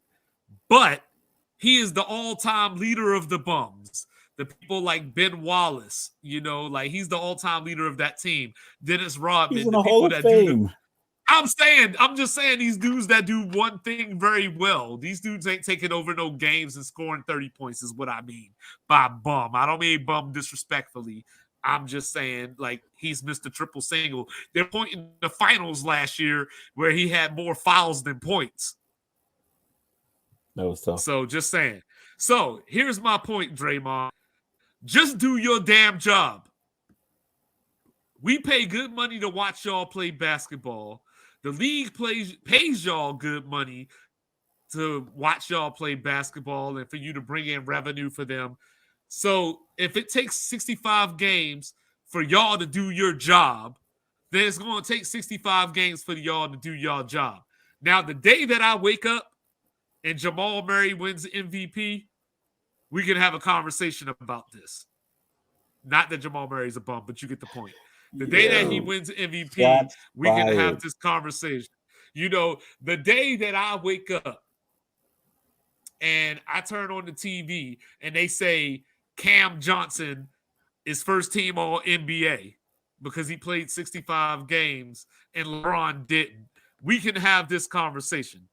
So instead of shitting on these dudes that are busting their asses every night, these role players that are auditioning for other teams to try to improve their careers, how about you shit on your peers at your level that's taking all this time off? Because I'm sure if somebody walks into Anthony Davis and says, hey, yo, Ant, I don't know if you should play tonight. I don't know. We're on this back-to-back. I'm sure Anthony Davis say, I'm going out there. But he don't. You know what I mean? So how about this, Draymond? I got another piece of advice for you. If you want some of your Warriors teammates to get on these lists by playing 65 games, you should also try to win some road games while you at it. Let's focus on that. So Steph Curry has nothing to worry about. If Steph Curry plays 65 games, he's going to be some first team all NBA. He might be in an MVP conversation. So you might start missing some all defensive teams if it's all about 65 games, because can you stay in check and stay on the court and not be suspended and getting technicals or something? So simply put, if you play, the awards will come. So that's what I wanted to get off my chest, because he said that the other day, you know, about the bums being first team all NBA. I wish he would have called names. Like, who is he talking about? Like, was Marcus Smart going to be first team all NBA? Was Julius Randle going to be first team? Yeah, was Julius Randle going to be first team all NBA? Was Steven Adams going to be first team all NBA? Maybe he was talking about Dylan Brooks. I mean, that's the thing. If they consider the first team ballots as part of the individual awards, like I said, I haven't seen the breakdown of it, but if they consider that to be the case, I doubt it. I doubt they will go that far. But even if not, I think the focus might be most improved player, MVP, defensive player of the year, rookie of the year, defensive rookie. But, you know, all I think if not, those individual trophies. But even if not, those all NBA teams generate certain bonuses and generate certain that's something you could bring to the table when you're looking for contracts, you know, that type of thing. You know, so if the rule is 60, it's multi-million-dollar bonuses for a lot of these guys in their contracts. That's what I'm saying. So if you decide, so if you end up playing 63 games, sorry. You know, now granted, I hope there's a provision in there that talks about injury, you know, because obviously that could be a thing. But if you're going to straight up load manage, if I'm going to turn on Thursday TNT right now and Raf's MVP, Jokic ain't out on the court, you know, like that counts. That counts. You playing national TV against Kevin Durant, Devin Booker, Chris Paul, and Pursuit for Happiness looking ass DeAndre Ayton. And if you decide to play that game and Jamal Murray's not even playing, then maybe you don't need to be winning no awards anyway. It is odd. I don't know what the solution is, because I think every solution I hear is punitive. Take their money away. Take this away. Don't make the contracts as long. people talk about shortening the season, but then that takes some money away from the players. Because, like, listen, if you play less games, I can't pay you. I can't pay you $40 million on an 41 home game schedule. Essentially, like if you just look as an individual owner, like I have 41 home games, and then whatever money you split with your road teams, like I got 41 home games that I'm selling you to our home fans. If we cut that down to 36, I can't pay you like we're 41. So your Yeah, $40 million has to come down. And you're like, nah, it's not coming down, but I don't want to play as many games. So it's like, I mean, only thing I think of is like less practice. The game is they already 48 do minutes. that though, but they already do less practice, and So it's like that's the other. how much are you like how much do you need to load manage if you're only playing 33 minutes of NBA game? And we don't have 34 any minutes. data that says that load managing works. All it does is just keeps you, Like I mean, it like keeps you hyper, fresh, but knock on I wood, don't knock think it on wood, really knock on wood. We get to the playoffs. make up a name so we don't come through. Kawhi Leonard twist his knee.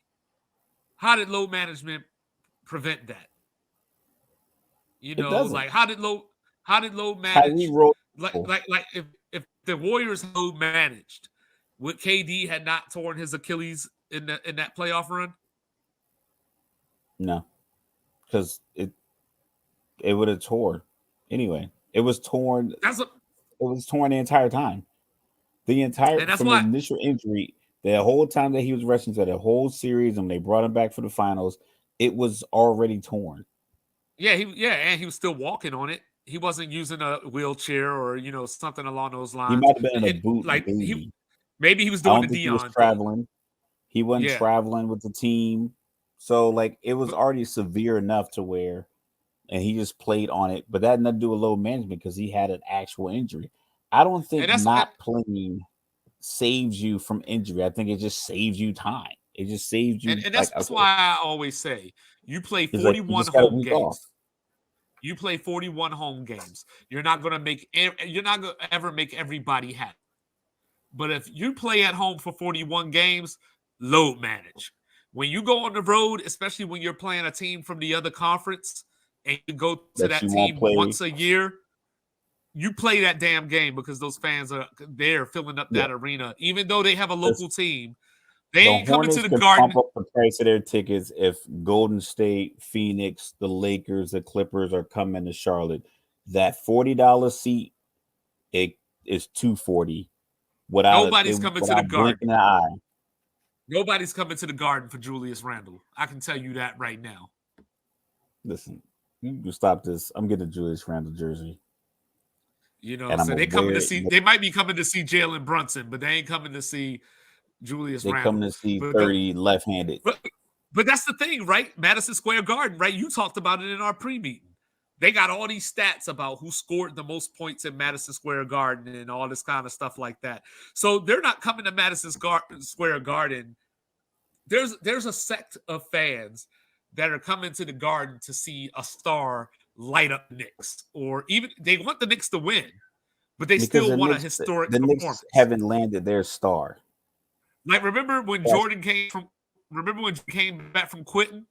That the was double like the nickel moment. when he came back from Yeah, the retirement. double Yeah, nickel I in the remember when he Garden. came back from And retirement. Double nickel in the LeBron, Garden. I think it was LeBron and Melo both scored 60 in the same season or something like that. Even though Melo played for the Knicks, they both. Kobe scored 60, and it was a moment with him and Spike Lee in a tunnel, and he was like, "Jordan's 55, your fault. Me tonight, your fault." It was a pretty cool moment, but Yeah, that's only thing they missing we was only get Reggie tunnel going for 50. interviews. We only get tunnel interviews in Madison Square Garden. Some places are Mecca, so like, yeah, I get it. Like I said, the 65 games. I I think the only That's reason it's still been like a big deal is because it goes back to our same argument. Like the top guys in the league only care about winning the championship. All the other stuff, Jordan played 82 games at media 40. driven. Media driven. So these guys are like, well, John Stockton, even played though he didn't damn win near a every title, game. Iron Man. He was an Iron Man. You know what I mean? AC And Green it played for like 37 years in a row. Didn't miss a game. without Didn't lose having his sex. virginity. Didn't lose his Yeah. virginity. Just out See what there, I'm just saying? full up, just full See up, what I was. just playing basketball. He So had the energy for it's a different everybody. era. I AC think Green wasn't the going to the load onus, manage. yeah, the onus on championships is made guys say, well, if I can play 55 games and we can alternate where our top 2 or 3 guys are all on the court together for at least 40 to 55 games, maybe like total. So if you can get Steph, Clay, and Draymond all on the floor for 50 games and you can go 35-15 in those 50 games, I think teams will take it. Right now with the See, maybe Suns next year, if they can get their top 4, their Booker, Aiton, he traveled. Booker, Aiton, Chris Paul, and KD, if Chris Paul's still there, if they all can play 55 games together and they go, you know, 42-13, man, when I Easy think they'll Money take that. Sniper go get a haircut? Yeah, I don't know why You he know, doesn't brush his hair. Blows my but mind. yeah, like, but that's the thing though. Like, you know what I mean? Like these fans are out here, you know, complaining how Embiid is in these MVP votes, or he might not win his MVP again this year. Well, I bet you if Embiid played about 78 games and was doing what he's been doing, and he leads the league in scoring, but if he did that over 70 games instead of 67, maybe you get that. I'm just saying. I'm just saying, man. Anyway, sports reports is ordered, y'all. Saying we here.